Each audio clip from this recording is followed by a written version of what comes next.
गुह्यकाली उपनिषद को समझने से पहले एक अत्यंत शांत लेकिन निर्णायक प्रश्न उठता है। क्या उपनिषदों में देवी केवल उपासना की वस्तु है या वे स्वयं परम सत्य का संकेत हैं? अथर्ववेद की परंपरा में यह प्रश्न केवल पूछा नहीं गया, बल्कि उसका उत्तर भी भीतर की चेतना में खोजने को कहा गया।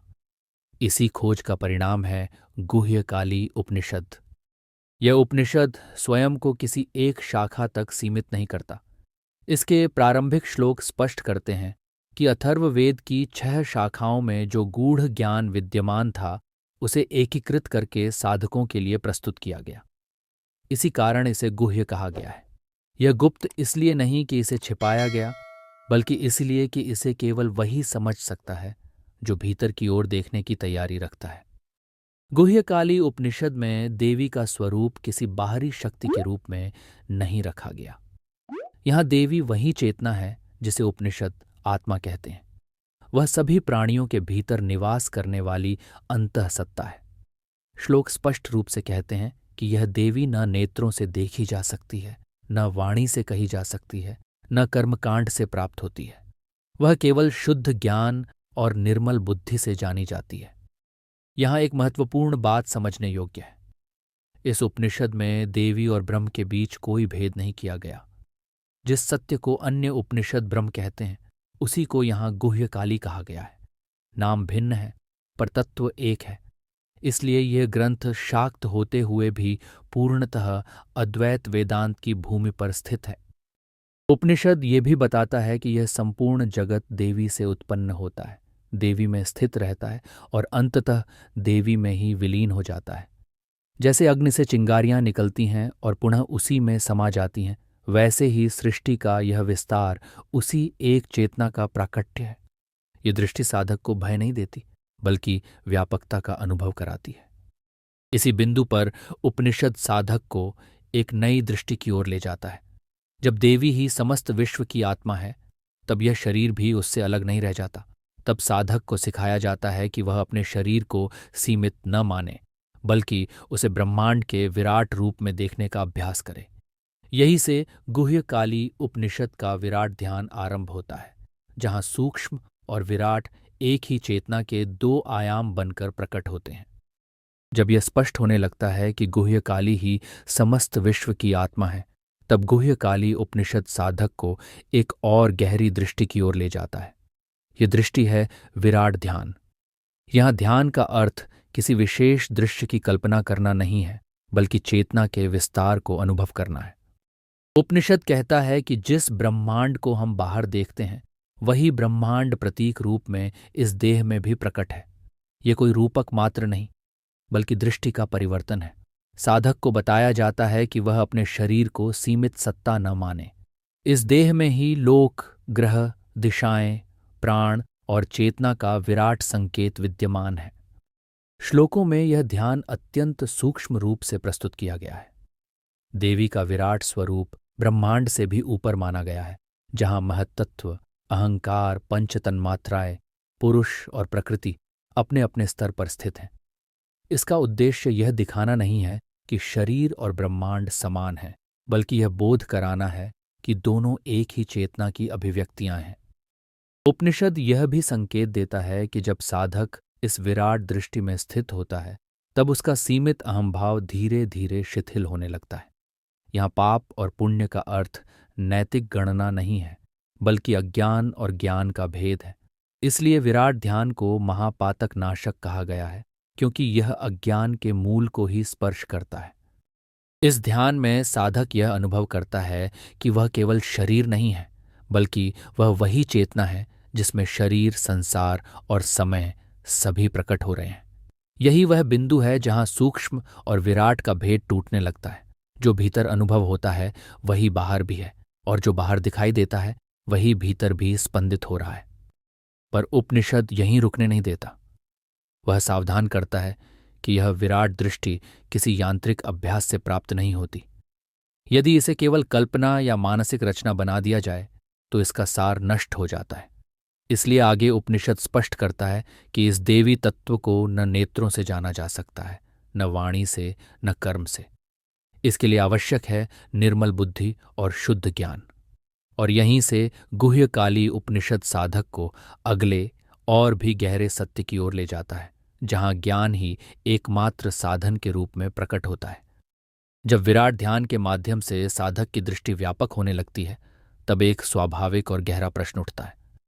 यदि गुह्यकाली ही समस्त विश्व की आत्मा है, यदि वही चेतना भीतर और बाहर सर्वत्र व्याप्त है, तो फिर वह प्रत्यक्ष रूप से दिखाई क्यों नहीं देती? गुह्यकाली उपनिषद इसी प्रश्न को अत्यंत शांत लेकिन निर्णायक ढंग से स्पष्ट करता है।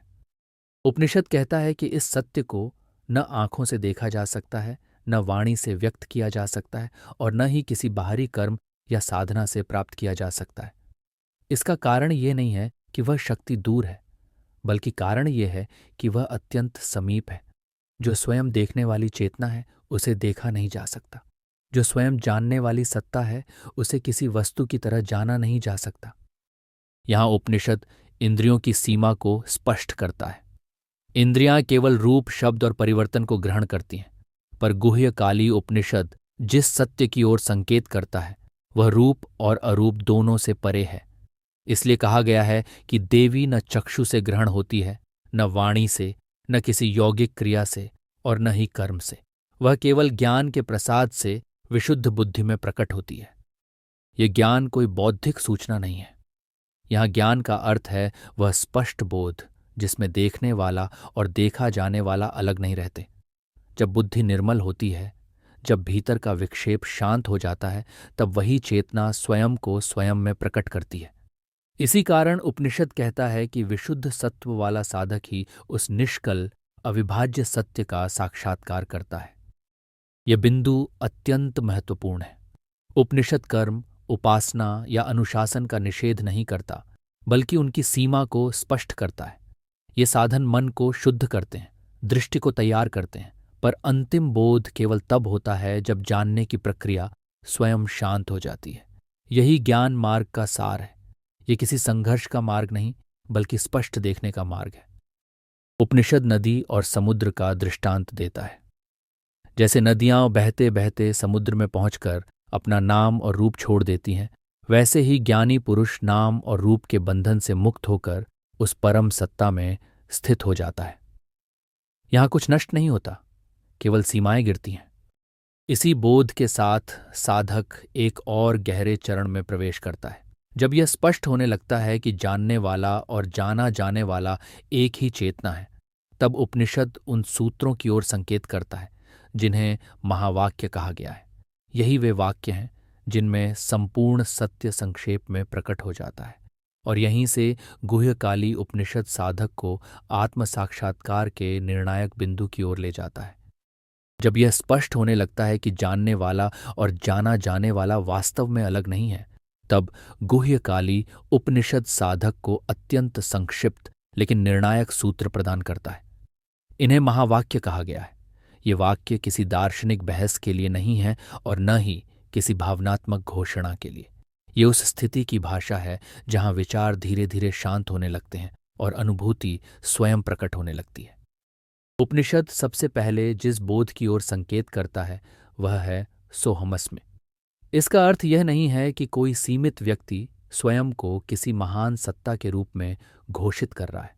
यहाँ मैं देह नहीं है, मन नहीं है, और न ही वह अहंकार है जो स्वयं को दूसरों से अलग मानता है। यहाँ मैं उस चेतना का संकेत है जिसके कारण देखना संभव है, सुनना संभव है और जानना संभव है। जब साधक यह पहचानने लगता है कि वही चेतना जो ब्रह्मांड में विराट रूप से कार्य कर रही है, वही उसके भीतर भी सदा से उपस्थित है, तब सोहमस्मि एक विचार नहीं रहता, वह दृष्टि बन जाता है। यहीं पर उपनिषद एक अत्यंत सूक्ष्म लेकिन निर्णायक बिंदु पर साधक को रोक देता है। वह कहता है, इस मैं हूं के अनुभव को शब्दों से आगे ले जाऊं, क्योंकि जब तक अहम केवल विचार बना रहता है, तब तक वह अभी भी मन के क्षेत्र में है। पर जब वही अहम मौन में उतरता है, तब पहली बार उसका वास्तविक स्वरूप प्रकट होता है। इस मौन में कोई दृश्य नहीं होता, कोई आवाज नहीं होती, कोई अनुभव पकड़ने योग्य नहीं होता। फिर भी वहां एक स्पष्ट उपस्थिति होती है, निर्विवाद, स्थिर और शांत। न कुछ पाने की चाह, न कुछ खोने का भय, केवल होने का अनुभव। उपनिषद इसी स्थिति को चेतना कहता है। यही वह बिंदु है जहां साधक पहली बार देख पाता है कि मैं कोई वस्तु नहीं है जिसे देखा जाए, बल्कि वह प्रकाश है जिसमें सब कुछ देखा जा रहा है। यहीं अहम और अहंकार का भेद स्पष्ट होता है। अहंकार वह है जो स्वयं को सीमित मानता है और निरंतर तुलना करता है, जबकि उपनिषदों में कहा गया अहम तुलना से परे है। वह न बड़ा है न छोटा, वह बस है, और यही है जब स्वयं को किसी सीमा में नहीं बांधता तब वही ब्रह्म कहलाता है। यही भाव श्लोक में कहा गया है, नित्या नित्यानाम चेतना चेतना नाम। इसके बाद उपनिषद साधक को अगले सूत्र की ओर ले जाता है, तदस्म्यहम्। इसका आशय है कि जिसे साधक अब तक बाहर खोजता रहा वही सत्य भीतर पहले से विद्यमान है। बाहर और भीतर, दूर और पास, ये सभी विभाजन यहां ढीले पड़ने लगते हैं। जो लोकों में व्याप्त है वही हृदय की गुहा में भी स्थित है। इस बोध के साथ साधक का जीवन खंडों में विभाजित नहीं रहता। साधना और संसार, ध्यान और कर्म, ये सब एक ही चेतना की विभिन्न अभिव्यक्तियां बन जाते हैं। यदि इस क्षण इन महावाक्यों में से कोई एक आपके भीतर अधिक स्पष्ट हो रहा हो, सोहमस्म्य या तदस्म्यहम्, तो उसी एक वाक्य को कमेंट में केवल लिख दीजिए। यह छोटा सा स्मरण आपकी अनुभूति को और स्थिर करेगा और अन्य साधकों के लिए भी मार्गदर्शन बनेगा। जब यह दृष्टि परिपक्व होने लगती है तब उपनिषद तीसरे और अंतिम महावाक्य की ओर ले जाता है, अहम ब्रह्मास्मि। ये वाक्य सबसे अधिक सावधानी की मांग करता है। यदि इसे अहंकार की भाषा में समझ लिया जाए तो इसका अर्थ उलट जाता है। यहां अहम वह सीमित व्यक्तित्व नहीं है जो स्वयं को कर्ता मानता है।